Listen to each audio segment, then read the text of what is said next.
Phage therapy versus antibiotic treatment. So beginning with an introduction on bacteriophage therapy, kind of as an abstract of our findings and the experiment as a whole, we did research and did find literature that pertains to testable differences between bacteriophage therapy and antibiotic treatments, which are becoming more common as a growing form of bacterial treatment. What is known currently about bacteriophage therapy is that it was originally founded in the early 1900s as an aiding form of treatment against diseases such as dysentery, sepsis, and other bacterial infections. The range of treatment effectiveness proved to be up to 5-fold more effective at preventing mortality and suppressing symptoms in those patient cases. Additionally, phage therapy has shown promise to be a method in preventing, halting, and even reversing the process of antibiotic resistance within infectious strains of bacteria through bioengineered phages. Because little is known about the biological interactions of bacteriophage therapy within the human body, there have been bans in place in the USA and EU for human-based options of treatment as of now, but it is used as a, quote, generally considered safe treatment in the food industry from the FDA as a method of treating bacterial infections such as salmonella. Okay. So now for my favorite part, the history of it. So just over a decade before Fleming did his whole, like, I'm not gonna say nonsense, but his like accidental discovery of antibiotics, we had this Frenchman here who discovered the most abundant biological entity of all time. It's the bacteriophage. Think about how many bacteria there are. There are so many more viruses like walking the earth. I guess not walking. And so he had this brilliant idea to use them to, like, as an illness, to kill another illness. And he had several successful tests, but his work was rejected because they were yielding like lower than expected efficiency, and they really didn't like the guy. So they left his work behind in favor of Fleming's work. However, this is the bad part. The former Soviet Union advanced most of the like research and everything in the years after. So in the modern day, as you know, it's terrible. There's been an explosion of antibiotic-resistant infections that are taking. This poll was from it was from like the UK's government. They estimate 700,000 people die a year to these infections, and the death toll by 2050 could be approximately 10 million. And like, I mean, as seen in our last experiment, antibiotics are effective at, you know, like inhibiting bacteria. In time, as bacteria get more and more resistant, who knows how far it's going to go. They keep on adapting, and you know, like there's been a whole host of new infections, and MRSA is the most common one. Our next two slides have a picture if you wanna advance. So I found someone with MRSA, and I got, you know, a picture from their like hospital visit. It is my dad, and I got consent for this. This is not a HIPAA violation. But this next slide is very graphic. It's like a cyst open on his hand, so close your eyes if you need to. We're about to play it in 3, 2, 1. Ew, gross, right? This infection like ruins part of his career. You know, it was crippling. It was terrible. It spread throughout his body. He got it in his leg twice. It's terrible because they couldn't treat it with antibiotics. You know, like there's not a lot of way you can go around. Anyway, next slide. Okay, it's over if you were closing your eyes or hiding under your sheets. So the contemporary phage treatment involves, seems kind of barbaric. It's a phage cocktail. So they kind of throw in as many treatments they think will work as they can, and then they, you know, dunk it in the body. The virus infections, you know, here's how it works. So the virus functions by attacking whatever selected host it is. So in that, it's the blue one. And that's the target pathogen. And it injects its RNA. The RNA goes into the bacterial plasmid. It's like, it's DNA. And it forces it to replicate more and more viruses.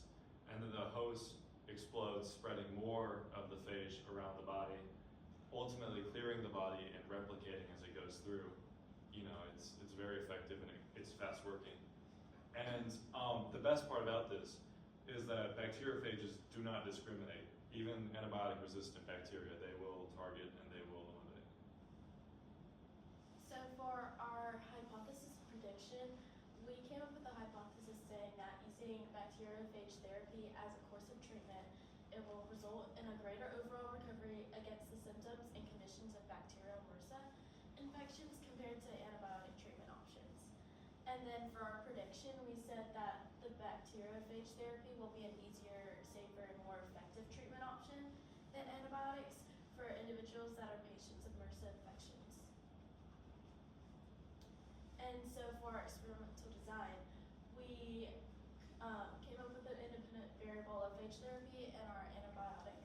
And then our dependent variable was the overall health from MRSA. And then our control was the group with no treatment. And so basically we had 300 MRSA participants, 100 treated by phage therapy, 100 treated by antibiotics, and 100 with no treatment at all. So both phage therapy and antibiotics were administered orally to patients for 14 days, with antibiotics being administered twice daily. And we chose this method because patients would be more compliant with following through these treatments. 14 days is a common standard for treatments from a real-world view, and administering these treatments orally mimic a real-world scenario. And with both treatments being administered the same way, our results can be more accurate. And looking at potential results from this experiment, because we did not actually conduct this experiment on 300 real-life MRSA patients, we pulled data from our sources and used literature online to kind of predict potential results from trends in previous data.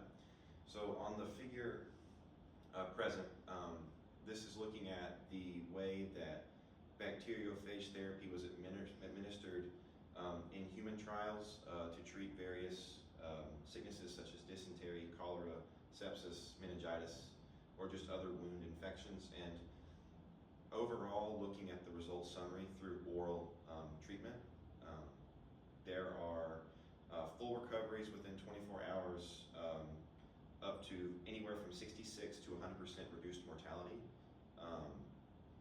And then co-administration prevented previous and future infections. And then looking on to another figure from the same source, the data says the same thing. Again, there is reduced mortality, overall decrease of symptoms, and a recovery time that is much greater and seem to be permanent in a sense compared to that of antibiotic treatments. And because this was all potential, we did not generate a graph. There was none of our data physically to generate a graph. But if this were to be placed on a trend line of some degree, the axis would represent like a duration of sickness or symptom display, and the type of treatment option administered differing between antibiotics or phage therapy. And then on that graph, there would be an overall decrease in the phage therapy for a shorter amount of time, displaying symptoms of sickness, where the antibiotic could have no change or would have a gradual change over a longer time, showing a visual representation that the phage therapy is overall a quicker and more effective version of a treatment for resistant strains of bacterial infection. So, implications for this. So, obviously our data shows that there is effectiveness. You know, like this is a viable form of treatment. And like you saw some of those figures, especially for antibiotic-resistant bacteria, this was significantly more effective, with even seeing like 100% reduction in mortality when they phage therapy. And especially with the risks and like associated, antibiotic treatments can lead to resistant bacteria. This has no chance. I mean, I'm sure maybe, but like it's not producing these super bacteria compared to our standard treatment with antibiotics. So for our future experiments, This could improve on the methods and information of how phage therapy interacts within the human body and exactly what interactions take place with aspects such as biofilm, plasmids, or good bacteria pre-existing in the human body. And then looking at an overall effect on, who could this affect in the world? I mean, this could affect anybody, really, not just patients with MRSA infection. The projected test and tested success of phage therapy, based on literature and current test findings, show it as a plausible better treatment option compared to antibiotics. That could open the doors for numerous future medicinal purposes. And then other effects could lie in the realm of causing a huge decrease in the amount of resistant bacteria as the phage kind of wipes that out of existence. And then that, again, could increase the amount of treatment options for the bacteria that once had a high mortality rate. And there are our sources. Thank you very much. Thank you.